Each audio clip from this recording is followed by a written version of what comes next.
Saudações, companheiros. Meu nome é Vander. Hoje estou aqui com o José Fernando. Saudações, companheiros.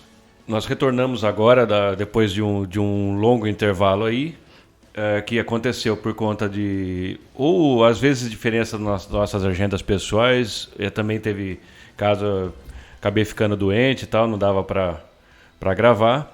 A gente pediria isso para o pessoal que pede uma maior regularidade, para ter paciência com a gente aí, porque a gente está analisando, tá fazendo isso aí no dia a dia.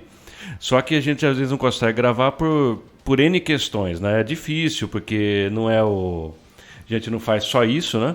Não que não seja importante, é importantíssimo, só que não dá agora para fazer com uma regularidade maior, porque tinha uma série de questões aí que vão na contramão disso, né? Sim. E até você falou agora que o pessoal queria que a gente fizesse diariamente, só que tem que pôr na cabeça o seguinte: a gente gasta pelo menos 1 hora, 2 para gravar, né? Se preparar e tudo mais. E depois tem a edição e tudo mais. Tudo isso gasta, sei lá, umas 10 horas, 15 horas do nosso tempo. E, cara, para quem trabalha como a gente, 8 horas por dia, 10 horas por dia, e tem um final de semana para fazer as outras coisas que parecem marginais, né? É engraçado, a gente olha que a sociedade capitalista, todos os interesses pessoais que a gente tem são marginais. O único interesse que é principal, que é primordial, é o trabalho. O resto tudo precisaria viver, né? A gente tem família, filho, essas coisas ficam em segundo plano. O primeiro plano é atender às necessidades do capital, né? É insano isso. É uma barbaridade, só que assim, é uma coisa, você se enfrenta isso aí, como assim, não tem as costas quentes, não tem, né, como para quem faça pra gente e tudo mais, e principalmente a gente não tem uma equipe, né? O pessoal que tem podcasts que são maiores, que tem uma capilaridade muito grande e tudo mais, eles são rodeados por uma equipe enorme às vezes, que edita, que faz acontecer o negócio, o cara chega e grava. Nossa, isso é lindo, né, velho? A gente gravar, pegar o bruto, tacar na mão de alguém aí, resolve pra mim, posta tudo. Exatamente, isso aí não é amigo, são funcionários do cara. Então, a gente não pode ter ilusão contra isso, que a gente faz um negócio que não é popular, no sentido de que a gente não fala aí uma coisa que pode agradar muita gente. Então, as próprias plataformas, elas não vão dar tanta... Como é que chama isso? A publicidade, né? Ela não vai dar essa publicidade e tudo mais. Então fica assim, já é um público bastante marginal, né? Que é o pessoal que gosta dessas análises, que gosta da análise de tipo marxista, né? Uhum. E vai fazer o quê? A gente fazendo a maior... Vamos parar? Não. A gente é persistente, a gente acha que isso aqui, o podcast cumpre um papel interessante. A gente já viu isso pelo feedback que teve. O pessoal se orienta pelas análises, o pessoal gosta de análises, aprende esse tipo de visão que a gente tem do marxismo, e principalmente ele aplicado à política nacional e internacional. Então a gente, achando que cumpre esse papel, a gente faz esse... Porque é um sacrifício mesmo. Igual o Vander falou, leva horas. Isso aí e horas não remuneradas, leia-se, né?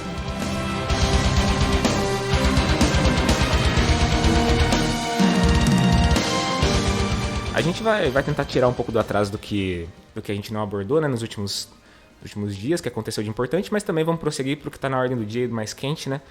Dos acontecimentos mais importantes que estão acontecendo. Vamos comentar e analisar. Eu queria, nesse começo aqui, fazer uma coisa importante, que é retomar também os princípios marxistas que orientam a nossa análise, né? Porque muita gente... A gente sempre falou isso nos episódios anteriores, né, nos começos, quando a gente trazia as leituras mais. É outra coisa que é importante de ressaltar, que a gente não traz mais as leituras, que também é uma coisa que demanda muito tempo, mas a gente não deixa de estudar. Tô sempre lendo, tô sempre estudando, mas para pegar um livro inteiro e passar no podcast como a gente fazia antes, tá inviável. A gente tá complicado. Isso aí, assim, era muito bom, o pessoal gostava das pautas de teoria. E é importante mesmo, porque a gente sabe que isso, quando você vê a orientação da maior parte da esquerda, você vê que existe mesmo um problema teórico muito grande dentro da esquerda e tudo mais, tendências que são deletérias do ponto de vista programático e até de organização. A gente percebe que isso, ele tem na base dele uma falta de teoria, das pessoas que estão se orientando por isso e tudo mais. Porque a pessoa não faz análise da cabeça dela. Entendeu? Exato. Isso aqui tudo é uma coisa antecedente que a pessoa tem ou uma larga experiência na luta mesmo diária, ou ela tem uma larga experiência intelectual no marxismo e em outras leituras. Então é Exato. importante que a pessoa saiba que a gente não está fazendo isso aqui porque a gente é pessoa sobrenatural, que enxerga as coisas de uma quarta dimensão, não é nada disso. Isso aqui é um estudo diligente, igual o Wander falou, na maior parte das vezes diário, precisa estudar, né? Para que a gente consiga fazer uma análise mais clara possível dos fatos, porque ciências humanas é difícil mesmo. É. E assim, a gente olha para a realidade sempre do ponto de vista da análise marxista, né? O que é a análise marxista? A história é o materialismo histórico dialético, né? A gente usa o mundo material, a realidade material, para traçar os movimentos, né? Que isso que é dialética, né? Traçar os movimentos contraditórios da realidade e observar, e tirar isso, colocar os critérios que foram estabelecidos por Marx, pelo socialismo científico, na realidade. Então, não é uma análise sem critério. Muita gente acha que as ciências humanas são opinião, né? E aí confundem a nossa análise com a nossa mera opinião. E a gente não tem opinião. Quer dizer, a gente tem opinião, claro. Mas ao expressar uma análise, a gente não leva em consideração a nossa opinião somente, né? A gente tem que olhar se essa opinião corresponde à realidade. A sua opinião pessoal, ela muitas vezes ela pode vir a contribuir com uma análise quando quando ela está embasada nessa mesma teoria. Não, porque assim, não existiria uma opinião pura e simples, uma coisa assim platônica. Você tem no mundo das ideias lá as suas opiniões formadas e que elas são divinas. Exato. Entendeu? Não tem isso aí. A formação intelectual de uma pessoa, ela é a bagagem, né? Que ela tem intelectual. Então isso aí não vem do nada. Isso aí é um trabalho árduo. Né? A gente sabe que é difícil, tem textos muitas vezes áridos mesmo. Tem gente que fala assim, mas é fácil. Não é fácil, não. Além do tempo que você empenha nisso, você ainda tem que ter certa capacidade, porque senão você não vai conseguir compreender ou vai compreender errado. Né? A gente trouxe aqui no nosso podcast umas 3 leituras ou 4 que eu acho que são fundamentais para fazer esse exercício, que é o 18 Brumário, a Ideologia Alemã, o Manifesto Comunista e o que é mais de economia é aquele do... É uma introdução à crítica da economia política. Né? Exato. Esses tratados são importantes. Também teve os livros do Lenin, que a gente trouxe acho que 2, né? Estado de Revolução. Estado de Revolução, da Rosa Luxemburgo também, né? Acumulação do Capital, né? É a teoria do imperialismo dela, né? Isso. Esses livros todos aí que a gente já abordou no podcast, eles formam uma base até que razoável para começar a analisar E tem o Capital também, né? Que é o livro mais importante. Para analisar o capitalismo e fazer a crítica dele. Aí os fatos que a gente analisa aqui, a gente compara, né? A gente olha para o que fez o Marx em 18 Brumário. Obviamente que nós não vamos fazer igual, porque aquilo é um texto pensado, ele parou para escrever.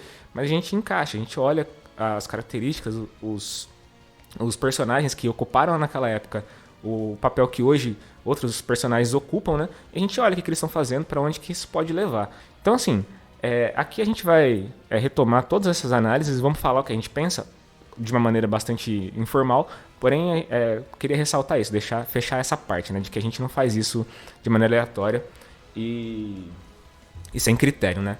Bom, então, primeiro fato que eu acho legal que a gente pode trazer aqui é a visita do Elon Musk. Aonde que se enquadra essa visita em termos marxistas da análise, né? A gente estava numa pré-conversa aqui, falando que os interesses do Elon Musk são muito claros, né? Os interesses materiais, históricos e dialéticos dele, a gente pode traçar aqui e criticar exatamente o que ele veio fazer aqui, o que ele veio buscar e como que ele foi recebido, né?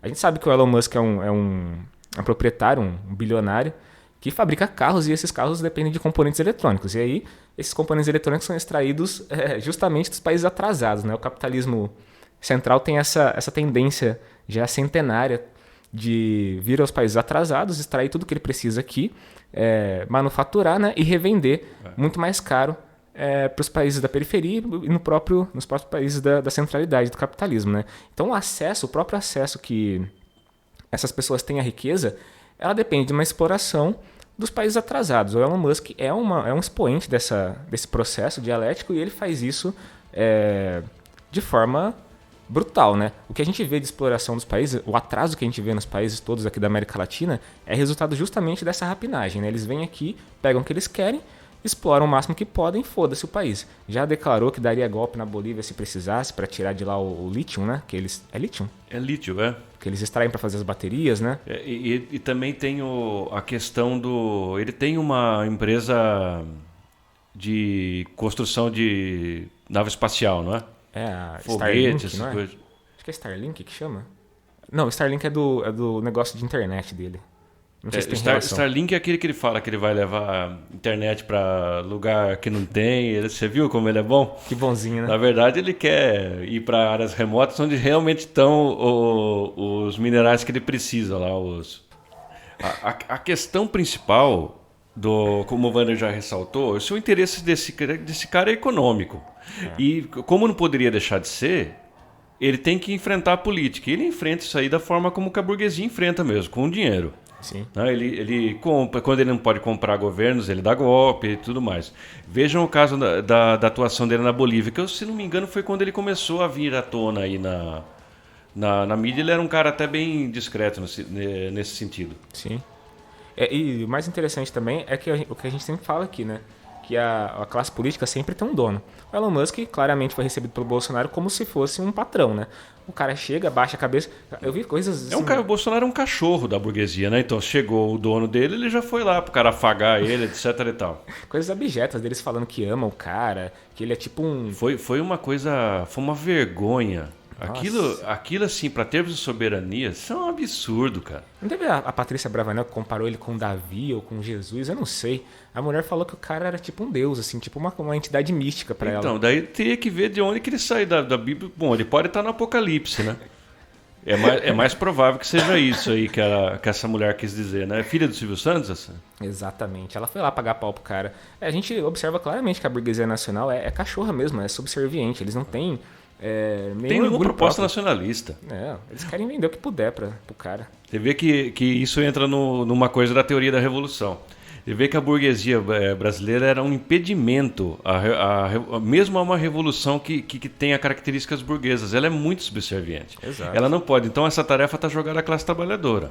Num primeiro momento, quando a burguesia precisou enfrentar a monarquia absolutista, você tinha uma burguesia até revolucionária, com ideias bastante progressistas e tal. De fato, para defender a soberania. Exato, liberais. Mas a partir do momento que ela se torna uma classe dominante, cara, isso aí cai por terra, né? Eles querem só manter agora esse cachorrismo aí e seus próprios privilégios, sem se importar se a classe operária do país vai minguar ou não, sem se importar se a indústria brasileira vai progredir ou não. Eles não se importam com isso. Se eles tiverem o capital deles garantido, aqui ou fora do país, é o que importa, né? Bom, tem uma outra coisa que eu queria comentar rapidamente do Elon Musk, né? Que também não é um fato... Tesla. Tesla, Isso desculpem aí o Alzheimer, mas é a empresa aeroespacial dele. Eu acho que essa é a empresa de carro. Não sei se a Tesla faz os foguetes, mas eu acho que é a mesma coisa, no final das contas. Não importa muito, né? Bom, enfim, isso aí é fácil. Você dá um Google lá, você vai entrar. O interesse do cara é isso aí, a construção para navegação espacial e esse carro com energia limpa que eles dizem, né? Sim. Há umas 3 semanas atrás, ele também começou um processo de compra do Twitter, né? O Twitter é uma rede social que concentra bastante das ideias mais de uma classe média, né? Tem um pessoal da classe operária que também consome e tal essa rede, mas eu acho que, acredito eu, concentra mais as ideias da classe média em geral, né? E rolou um burburinho porque muita gente disse que ia sair, porque ia virar um espaço bolsonarista, que o Elon Musk entrou com a proposta de comprar o Twitter justamente para, segundo ele, defender a liberdade de expressão, que é uma pauta até progressista, mas que do nosso ponto de vista, como a gente conversou aqui, não vinda do Elon Musk, né? É pura retórica. Esse cara não se importa com liberdade de expressão nenhuma. Todas essas redes sociais, elas servem de parâmetro para os negócios do cara, para ele ver o que é a tendência do que está sendo falado e comentado, do que está sendo pensado, né? É um instrumento da burguesia no geral, para poder fazer um controle do pensamento, um controle da informação. Existe muita censura, apesar de a galera achar que é um território livre, né? Eu me lembro de assistir alguns vídeos que o pessoal evita falar nomes de outras redes sociais. Tipo assim, eu não posso falar no YouTube sobre o Instagram, ou não posso falar na Twitch, que é uma rede social de jogos, não posso falar sobre o Facebook, porque senão eles vão me censurar. E existe de fato isso, mecanismos nessas redes sociais que captam que está sendo falado de coisas que eles não se interessam, eles vão lá simplesmente cortam o alcance. Tipo, você faz um vídeo falando uma coisa que eles não curtem, tipo agora que tá tendo a guerra na Rússia, Isso é um absurdo, cara. Se você falar alguma coisa defendendo a Rússia, ou defendendo o lado dos russos no Facebook, no Twitter e no YouTube, o alcance dessa publicação vai ser censurado, vai ser cortada. Então, isso aí você veja. Você acha que nas mãos do Elon Musk vai mudar isso? É muito pouco provável. Muito pouco provável. Isso aí, a gente não faria uma análise dessa aí contando com que esse cara tenha um compromisso, porque ele falou uma coisa. E o que a pessoa fala, todo mundo pode falar qualquer coisa, inclusive ele. Uhum. Só que a verdade do que acontece, assim, o que você tem que observar? O que a pessoa é, o que ela faz. E ele é um golpista. Então, assim, qual é o apreço dele, a liberdade de expressão? Até onde vai os interesses dele. Então a gente acha que isso aí não procede. Esse negócio vai continuar uma censura. Ele pode fazer uma censura seletiva. Né? Sim. E, sei lá, para fazer um cartaz aí que é mais... que se ele, vamos supor, se ele concluir, ele não concluiu a compra, né? Deu uma estagnada. Porque também é caro pra cacete, acho que até pra ele, né? Acho que ele deu uma rateada aí, não sei se vai comprar. Se ele comprar, vamos supor que ele conclua a compra. Ele pode até fazer um cartaz aí, deixar o pessoal jogar uma pornografia lá, falar um palavrão, só que pode fazer um cartaz de coisas que não são possíveis no Facebook nem nas redes do Zuckerberg, né? Uhum. Só que a gente acha que ele não vai muito além disso aí não, e isso é quase que um fato dado, né? Haja vista a ficha corrida do cidadão. Exatamente.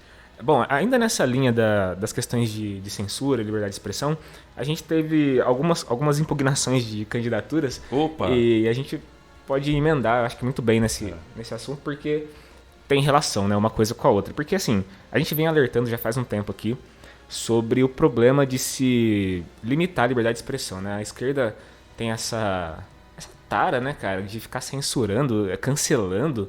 Tem esse movimento de... Isso aí é uma barbaridade que a gente já falou aqui várias vezes. Já falou várias vezes. E a gente sempre alertou para que isso daria resultados negativos para a esquerda. Porque começa na direita, né? Um pessoal que derruba um vereador, censura do bem. Um candidato, né? Derrubaram a Mamãe Falei, que foi um fato também muito importante que a gente acabou não comentando aí. Sim. E aí muita gente me perguntou, e aí, o que você acha disso? Foi bem na época do tapa na cara do Chris Rock pelo Will Smith, né? Tudo estava relacionado, porque assim, eu não sei você, a gente não conversou sobre isso, mas eu achei chocante aquela imagem do cara se levantando e dando um tapa no... Foi uma coisa fora de contexto, né, meu? Eu achava até que era montagem, eu olhei para aquilo... Eu achei que fazia parte da cerimônia. Eu também, durante o tempo, falei, os caras é comediante, né? Ele fingiu que tomou o tapa, mas o cara deu mesmo. Eles são atores, né, cara? Eles podem muito bem fingir aquilo. E não, no final das contas foi real a parada e assim... Uma reação completamente desproporcional que dá o tom desse que a gente está conversando, sobre até onde vai a liberdade de uma pessoa falar aquilo que ela pensa, né? Porque se um comediante, um cara que é profissional, chegou às raias de levantar e socar não, né? Dar um tapa em um outro comediante que é colega dele, que faz a mesma coisa, que é falar, que é se expressar, a gente está vendo uma decadência realmente assustadora do que pode ou não pode ser falado. Esse tipo de ambiente... Ele abre porta pro caos, assim.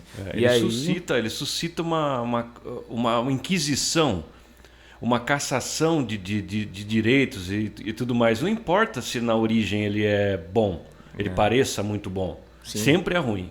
A gente teve uma mulher que foi chateada, ficou chateada, a mulher dele, porque tava careca, né? Era um nome esquisito lá. Acho que ela tinha um problema, né? No capilar. Calvície, porra. É uma parada ali que a gente sabe tudo que tem implícito nisso, a questão do cabelo para mulher, etc e tal. Isso aí você poderia fazer até uma micro história sobre isso aí. Realmente. A piada do cara foi idiota, foi bem dura mesmo. Ofende, de fato, né? Não vamos falar que a mulher não ficou chateada. Porém, a reação normal pra isso... Sim, eu tava olhando pra aquela situação pensando, o cara poderia mandar o cara tomar no cu, ou subir no palco fazer uma piada melhor. Fazer uma piada com ele, talvez uma coisa que ele não goste mesmo, se ele se conhece, sei lá. Claro, sei lá, existem inúmeras reações que circunscrevem o limite da liberdade de expressão. Mas assim, agora, tentar limitar isso, tentar censurar isso, é uma coisa completamente incabível. O resultado... aqui no Brasil, desse tipo de ambiente, é o que a gente viu da cassação do Mamãe Falei, que também é outra coisa polêmica, porque, cara, é uma região onde as mulheres estão sendo obrigadas a sair das suas casas para não serem bombardeadas, né? Afinal de contas, o Zelensky causou toda uma situação no país delas. que ficou insustentável, a Rússia teve que intervir, e aí vai o mamãe falei fazer demagogia no país. Foi lá o guerreirão. Guerreiraço, né? Ele foi fazer lá, coquetel molotov. Que isso, rapaz? Você não viu? O cara até ontem estava tomando todinho lá na escola. Nossa, que filha da puta. Viu? É uma figura execrável, só que a gente é contra a cassação dele. Não, caçar mandato é assim, o mandato é do povo, porra. O mandato é do povo. Eleger esse merda? O povo tem que tirar. Pô. Ou então o povo tem que tirar, tem que ir lá e falar assim, não, você vai sair e tirar o cara à força de lá. Exatamente. Não tem outro mecanismo. Aqui em Santa Bárbara aconteceu uma coisa parecida com aquele vereador gordo lá, viu? É uma figura bolsonarista escrotaça. É um clichêzão. Como é que chama aquele? Ele o nome dele é Felipe Corá. Ah, é. Viu? O cara é um escroto, é um cara nulo, deve ser um cara bem idiota. Né? Não conheço ele pessoalmente, graças a Deus. É um vereador bolsonarista. Ele foi eleito na onda quando estava no auge do bolsonarismo, ele foi eleito vereador. E ele fez uma fala no dia da consciência negra. A gente sabe tudo que isso importa. A gente sabe o significado, etc. e tal. Só que ele não falou nada demais. Ele falou que aquele velho clichê, ele é um clichê ambulante. Ele é um cara de poucos recursos intelectuais, então ele chegou e falou: eu acho que tem que ter o dia da consciência humana, aquelas besteiras lá. Queriam caçar o cara por racismo. Ele pode ser racista? Sim. Provavelmente é? Sei. Deve ser. Ele como todo bolsonarista limitado, né? Eu acho que pode ser. Ele é um escroto, então ele deve ser filiado a pensamentos escrotos e primitivos, né? Exato. Tentaram caçar a candidatura do cara por uma coisa que ele falou. Exato. Não, assim, Não. É uma coisa que eu fiquei de boca aberta. Brigamos lá no grupo lá, acho que você não tava, mas eu briguei lá no grupo por conta disso daí, porque o pessoal do PT queria abarcar essa ideia. Eu falei, começa com isso. Começa a falar que é proibido o cara falar dentro de um espaço onde a única arma que ele tem é exatamente essa, que é falar. O espaço de parlamento é isso. Se eu não me engano, a origem da palavra é até essa. Parlamento é o lugar da fala. Então, assim, é um lugar onde a liberdade de expressão tem que ser absoluta. Você pode falar qualquer merda que vier na tua cabeça ali. E esse vereador absurdo, ele é um vereador absurdo, eleito por uma... Ele foi eleito na esteira do golpe, gente. Vocês queriam que ele fosse quem? O Che Guevara? Exatamente, só vai falar merda. Ele vai falar bosta, porque ele tá assim... Ele vai falar bosta sozinho? Não, porque ele foi eleito por gente que pensa daquele jeito. Exato. Ele foi eleito pela classe média bolsonarista, numa cidade do interior que é profundamente reacionária e conservadora. Ele está dando voz a um setor social. Aqui não gosta disso? Né? Pô, se junta, meu. Vai lá na Câmara, protesta contra o cara, meu. Exatamente. Vamos colocar abaixo as ideias do cara, não a candidatura do cara. Sabe como você combate o Corá? Combatendo o Bolsonaro, meu. Exato. Com movimentos, com educação do povo nas ruas, nas escolas, nos lugares de trabalho. Não tem que vai lá, 4 vereadorzinhos lá, vão fazer que eu vou caçar você para calar sua boca. Ele vai falar isso na rua, vocês vão criar um mártir. Exatamente, ele vai ganhar força, é o contrário de tirar a força do cara. Inclusive tem uma... E é incrível, não sei se você fica estupefato com isso. O pessoal não se dá conta de uma coisa simples dessa. Exato, o mandato de vereador não vale porra nenhuma, o que vale é o alcance que ele tem, o alcance que a voz dele tem. A partir do momento que você está falando que ele não pode falar o que ele está falando, você gera uma curiosidade, você gera um interesse maior naquilo que ele fala. Então, esses mocorongos que ficam pedindo esse tipo de cancelamento, que ficam pedindo esse tipo de coisa, eles podem até ter boas. Eu não acredito que essas pessoas sejam pessoas autoritárias nem ditatoriais. Você pediu outra marca? E a outra? Nossa, é foda mesmo. Outro dia eu comprei lá no... Ah, mas esqueci o nome da porra do mercado. Tinha um bagulho que chama kombucha, que só vende lá. Bota um bagulho caro, cara, mas é bom pro meu estômago. Aí comprei uns sabores lá, veio outros. Mas não tinha o sabor que você falou. Foda-se você. Onde que eu tava mesmo? Da intenção dos caras, falando sobre a boa intenção. Então, a intenção desse pessoal é boa. É boa, mas a gente já falou diversas vezes sobre a boa intenção onde ela leva. Eu não acredito que tenha neles uma vontade ditatorial ou mesmo uma vontade de estabelecer qualquer tipo de regime mais duro, o que seria ruim, porque a ditadura do proletariado prevê certas coisas que esse pessoal poderia torcer o nariz. Mas isso é uma questão teórica que a gente não vai entrar agora. Sim. No final das contas, eu acho que a gente tem que chegar na consequência maior disso, é que agora tem um vereador do PT, que é o PT... Como é o nome do vereador? Tá aqui. É o Renato Freitas, de Minas Gerais. Que está sendo exatamente caçado por conta disso, por conta de que ele fez uma manifestação numa igreja, que a gente também discorda da forma como foi, né, de ele entrar sem autorização, sem um combinado, né, entrou lá para protestar, mas não combinou direito com as partes. Isso daí deu margem para uma cassação de mandato. Olha o absurdo que é. Mas assim, por coerência, esse pessoal dessa esquerda não deveria apoiar a cassação dele? Infelizmente, se pau que bate em Chico, bate em Francisco, entendeu?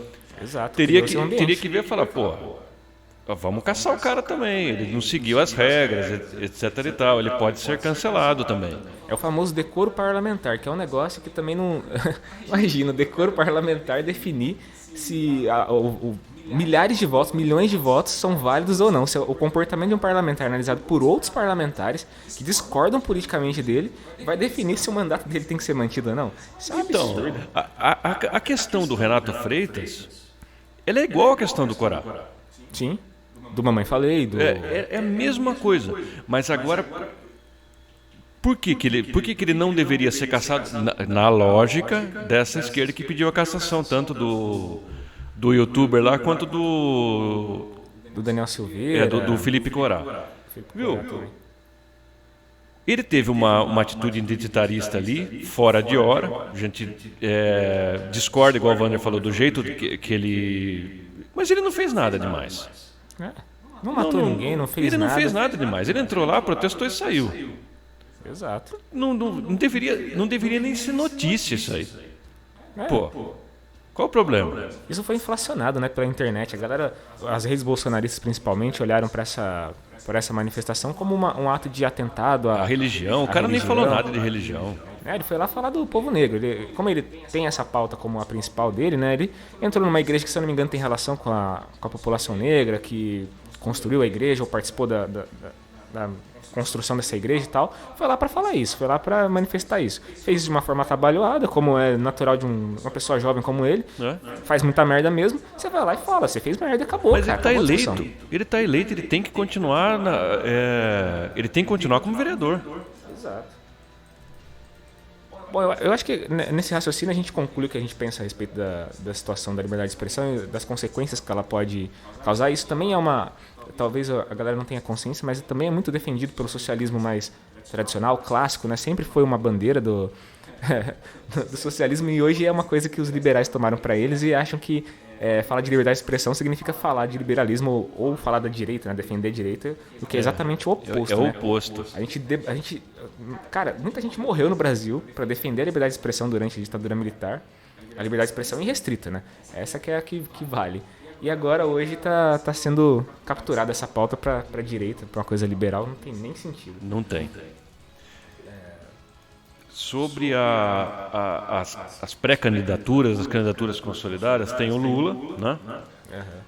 Que fechou questão aí com o senhor Geraldo Alckmin, que foi na nossa análise, meu Deus do céu, que tira no pé, horrível. Tá afundando a candidatura, quer dizer... a repercussão nos setores mais conscientes foi desastrosa. A galera não gosta do Alckmin. O Alckmin significa o oposto do que os trabalhadores defendem. A gente falou isso várias vezes aqui, né, antes da candidatura ser confirmada. E a gente tá vendo como que ela é uma coisa... Assim, a gente entende até o papel que ele cumpre na chapa, é um papel pedido pela burguesia para viabilizar a candidatura do Lula, né? Isso aí é um freio. A Tabata Amaral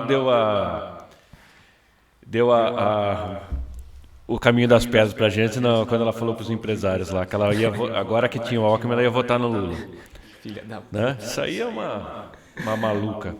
Mas assim, a gente vai, pelo menos eu, né, vou encampar sim a gente vai votar a candidatura. No Lula. Vamos votar, se tiver que panfletar para o Lula, vamos panfletar. O duro é a cara do Alckmin estampada no material, né? Isso vai ser um negócio bem desgostoso de fazer. Vou ver se tem um material mais melhorzinho aí. Já tô fazendo campanha, na verdade, né? Onde eu posso, eu tô falando da candidatura, também. Tô falando da importância de votar no Lula e tal. Inclusive, vou aproveitar e emendar um outro assunto, a gente ver as outras candidaturas, mas que foi sobre o debate que teve entre o Gregório do Vivier e o Ciro Gomes, justamente a respeito dessa candidatura, né? Porque o que está acontecendo? No PT, começou a se ventilar a possibilidade do Lula ganhar no primeiro turno, que na nossa análise assim, é uma coisa bastante improvável, porém existem pesquisas que dão essa ilusão, né? Sustentam essa ilusão de que pode ser resolvido o pleito no primeiro turno. Seria ótimo, claro, mas qual que é o argumento? De que resolver no primeiro turno impediria o Bolsonaro e a cúpula militar de dar um golpe no Brasil, porque o primeiro turno também tem as eleições dos outros candidatos, né? Acho que, se não me engano, tem deputado e senador que vai junto. Então, qual que é a teoria? De que se eles alegassem que a eleição foi fraudada, eles teriam que anular muito mais do que a eleição apenas do Lula, né? Teriam que anular também as outras candidaturas todas, anular a eleição como um todo. Ficaria mais complicado, até porque tem gente deles lá. Mas assim, na minha opinião, né, assim, analisando, não tem nada que impeça um golpe militar, golpe... Não vai ser uma eleição ou outra, não. Se as pedras estiverem colocadas e estão... Se estiver na ordem do dia, eles vão dar golpe. O golpe, eu acho que o pessoal tem que ter claro uma coisa, é bom a gente falar isso aqui, antes de entrar no problema do Ciro. O golpe militar no Brasil, uma intervenção de força, ela está posta na mesa desde 2016. Sim. Essa é a verdade. Ela nunca saiu da pauta.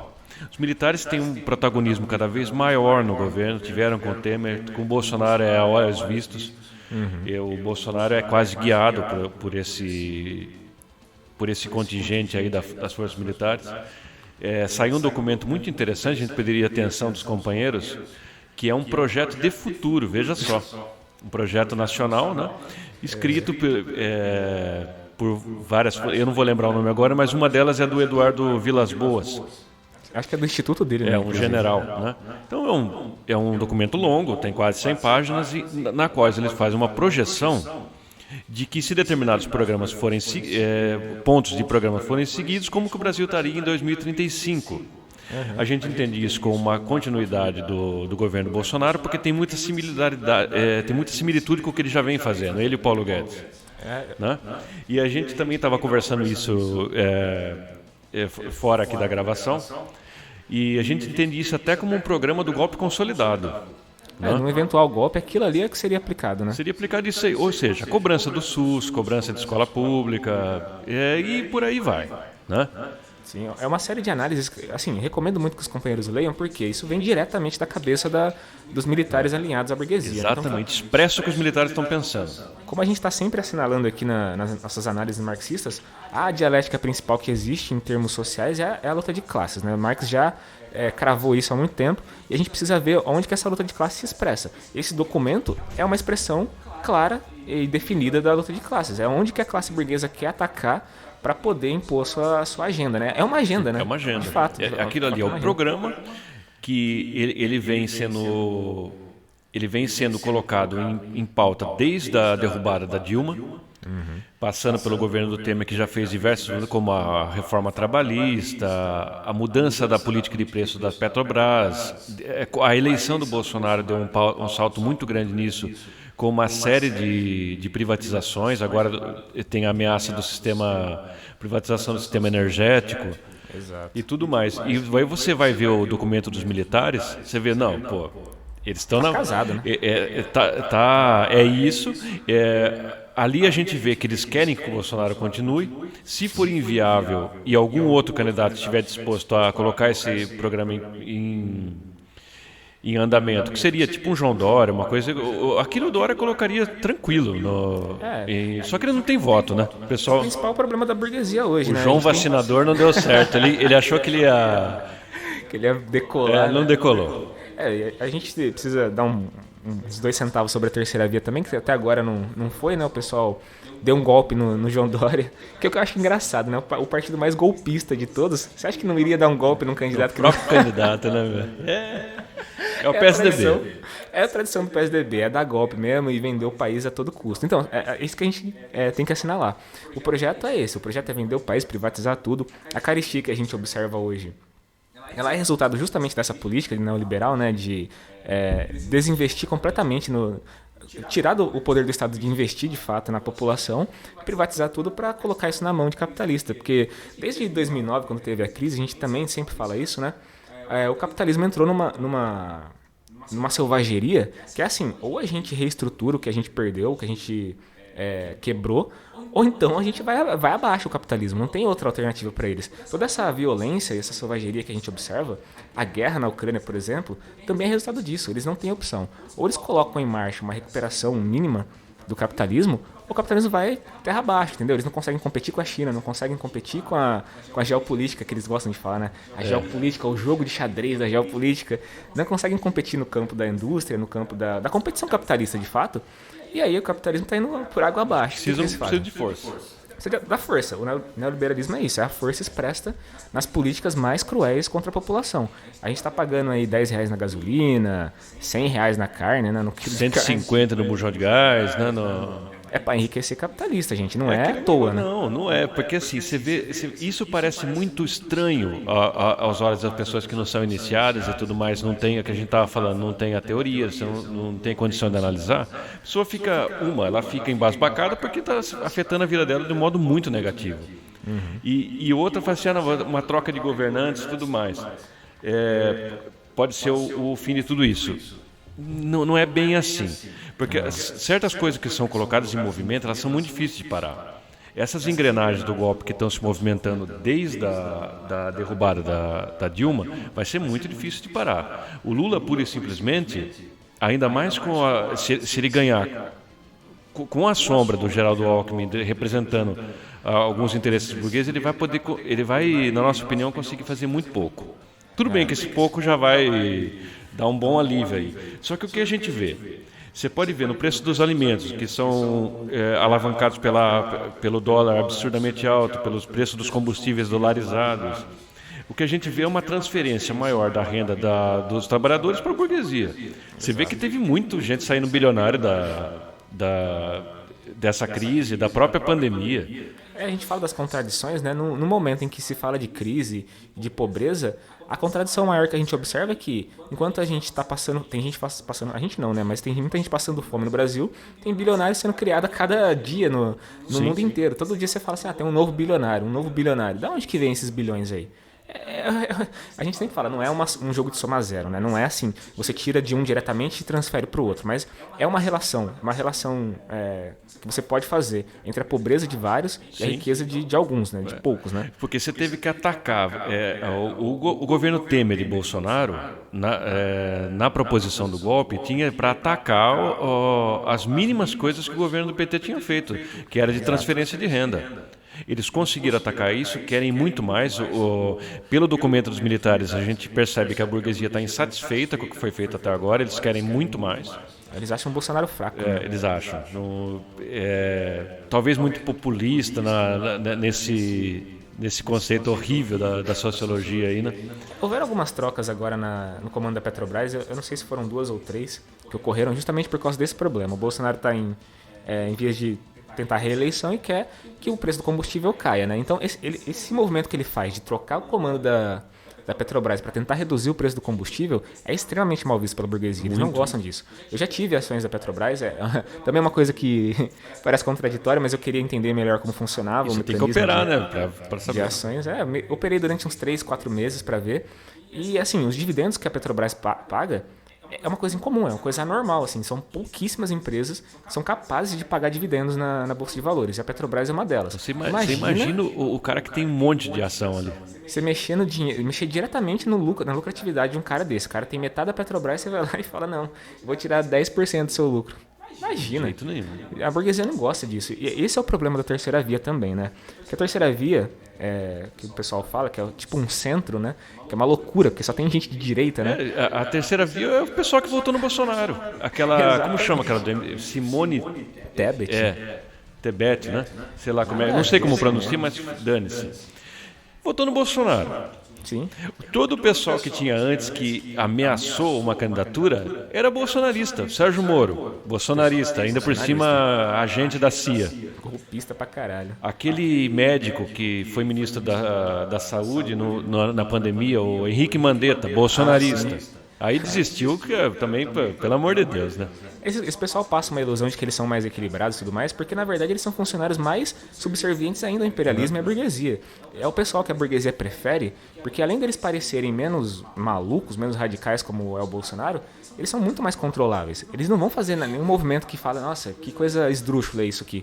É tudo previsível. Eles são quase marionetes mesmo, diretamente do imperialismo da burguesia. Então essa tentativa de viabilizar uma candidatura da terceira via nada mais é do que isso. É uma tentativa de colocar a gente mais diretamente alinhado à burguesia e ao imperialismo. Porque a ideia é essa. Você pode ver todos os movimentos, o alinhamento dos países na questão ucraniana aos Estados Unidos é pornográfico. O negócio ali, igual o Wander colocou, as redes sociais, o pessoal com aquela bandeirinha da Ucrânia nem sabe o que está acontecendo. Nossa, que negócio patético. Nem sabe o que está acontecendo lá. É um bando de nazista que estava lá. Agora os russos estão dando o que eles merecem lá.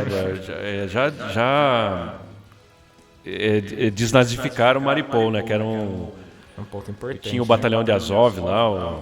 E nesse sentido também é interessante você estar falando, porque até mesmo complementa o nosso argumento. O Bolsonaro não se posicionou diretamente a favor dos Estados Unidos. Obviamente a gente sabe que ele é um serviçal dos americanos aqui, mas ele teve uma postura que tentou, ao mesmo tempo, ser neutra, né, de não definir um papel, um lugar exato do Brasil em relação ao conflito.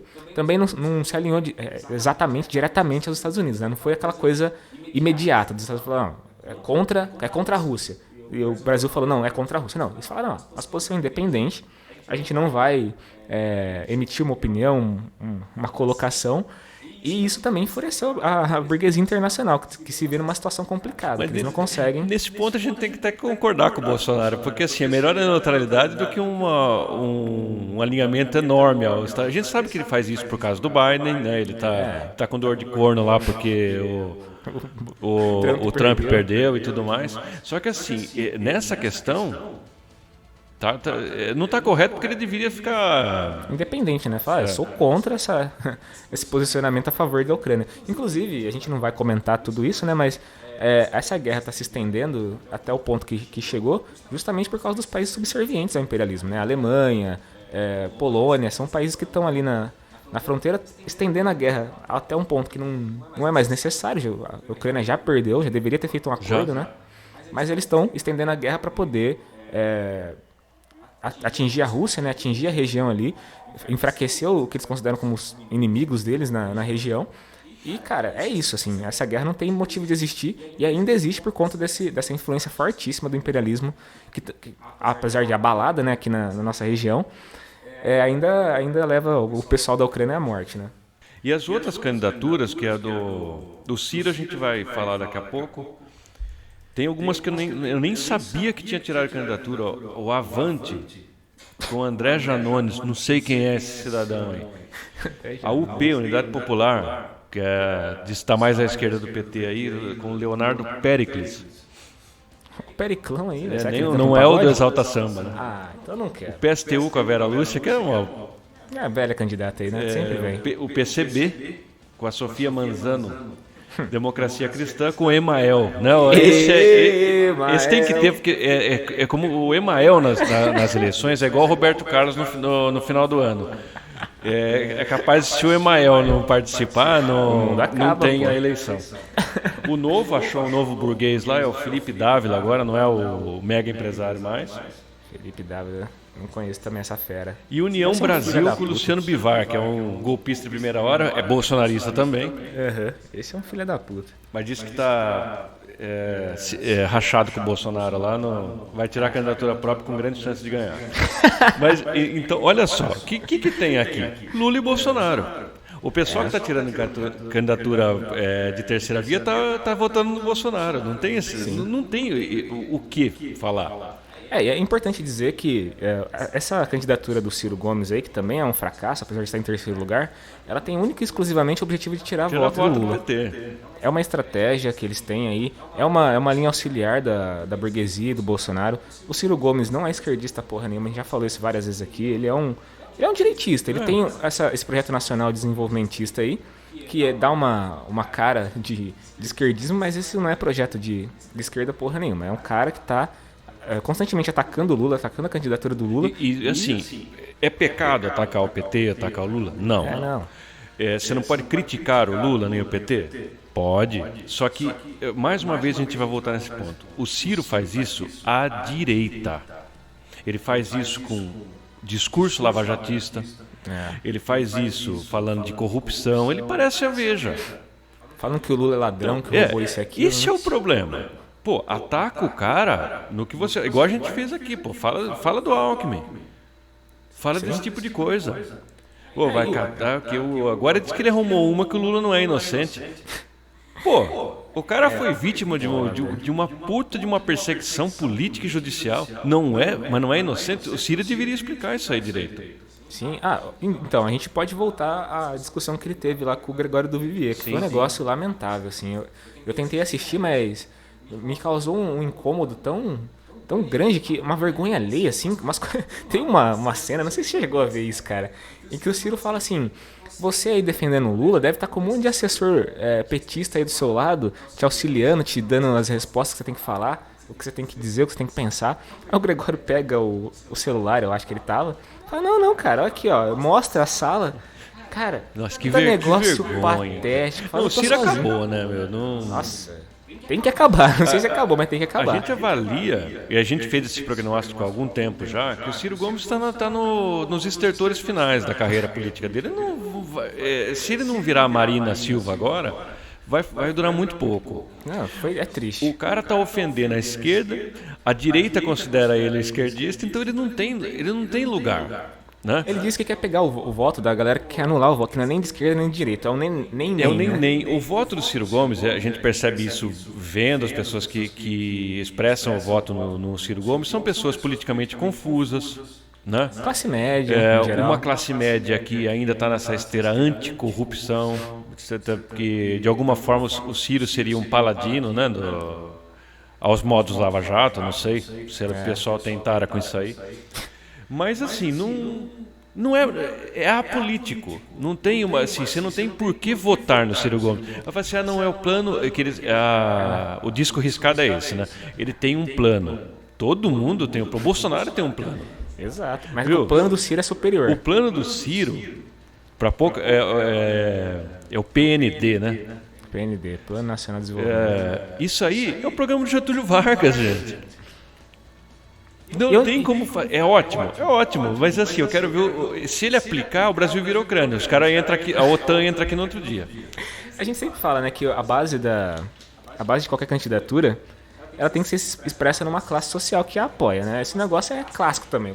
O marxismo já gastou essa teoria política, é o beabá do marxismo. Você vai ver qual é a classe social que apoia esse projeto político e esse candidato, que expressa essa classe. O Ciro Gomes não tem uma classe social que apoia ele. É a burguesia que está apoiando a candidatura dele. Não tem outra classe. E pouco apoio também. Se ele tivesse bastante apoio, ele poderia ter um desempenho melhor nas pesquisas. Mas agora depois do Ciranha, né, o pessoal falou que de 12% ele caiu para 6%. Ele subiu bastante, na verdade. Então, Eu lembrei do vídeo do Ciranha. Nossa, aquilo... Passei mal vendo aquilo. Porque ele quer que o Lula e o Bolsonaro brigue com ele, pra ele ficar em evidência. Nenhum dos dois fala nada, ele fica sozinho passando essa vergonha. Então não. Nossa. Pra quem não sabe. Dá até pena, né? Porque... Só explicando que ele lançou um vídeo que é o Ciranha, que é como se o Ciro Gomes fosse o Homem-Aranha, o Lula fosse o Batman e o Bolsonaro era o Coringa. Gente, que situação. Eu não consigo nem comentar isso. Acho que não tem nem porquê também. É só uma expressão do quão patético que tá essa campanha do Ciro Gomes, baseada em tentar atingir uma popularidade nessas coisas da internet, né? Nesses memes da internet, na cultura da internet, né? Sim, ele tá. É o Didi de roupa de skatista, cara. Tem que parar com isso, velho. É o velho jovem, né, cara? O que é isso, velho? Fala sério, pô. Você não tem um plano? Fala desse plano aí. Quem sabe o pessoal chega, ele consegue convencer mais alguém que ele vai fazer a reindustrialização do país, sendo que nem o PT conseguiu e tal. Com amplo apoio popular, né? Como se não tivesse forças geopolíticas internacionais desindustrializando o país. Exatamente. Mas é o oposto, ele, com a né? cabecinha dele, com a armadura do Ciranha, ele faria isso aí. Então não dá, mano. É interessante ver a conjuntura, né? A conjuntura nos mostra que a burguesia está completamente alinhada ao financismo, né? Eles não querem mais... Porque já teve uma burguesia no passado que era interessante para eles. Industrial, né?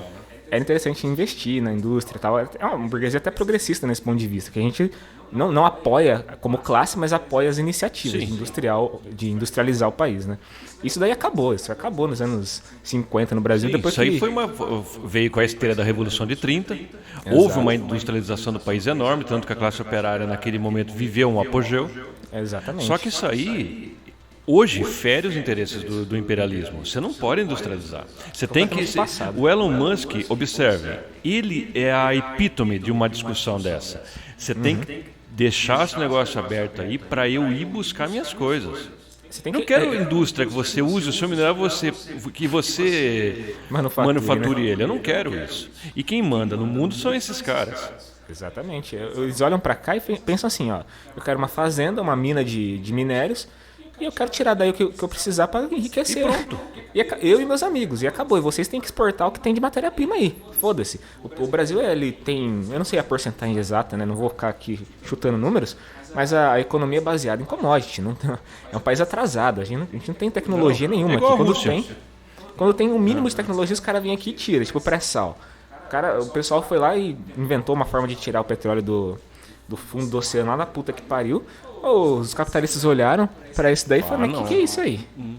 Tecnologia avançada para tirar petróleo? Isso aqui é meu. Não vai ter tecnologia aí, não. Tem a Shell, os irmãos Koch, eles têm que implantar a tecnologia deles e eles ficam com os dividendos. Exatamente. Tanto que a pá de cal no túmulo da Dilma foi quando ela falou que o pré-sal ela ia, por decreto, colocar que uma porcentagem disso ia para a saúde e educação. Que os estatísticos que fizeram na época uma projeção, que se fizesse isso ao longo de, acho que é 5 ou 10 anos, o negócio ia ficar em nível europeu. Falando de jeito nenhum. Deixar um país do tamanho do Brasil. Isso vira uma potência. A gente sempre tem que observar, porque o imperialismo é uma força de opressão, e aí quando você cria no quintal do imperialismo uma potência do tamanho do Brasil para competir com eles, isso daí não existe, cara. Isso não tem a menor possibilidade de acontecer. O Brasil jamais vai ser um país independente enquanto houver esse risco. Porque, colocar um país desse tamanho para competir com os Estados Unidos, com todo o recurso natural que a gente tem, todo o potencial humano que tem, destrói completamente. Compete não acima, mas em nível de igualdade, em pé de igualdade. Exatamente. Eu não sei nem como que esses caras ainda não plantaram cisâneas territoriais aqui para dividir o país, porque país grande para eles não importam. Exato. Eles gostam dessas republiquetas. Que eles podem ir lá e implantar um ditador que eles gostam, o cara começa a dar muitas ilhas, manda um míssil no cara, fala que livrou o país do cara que eles puseram.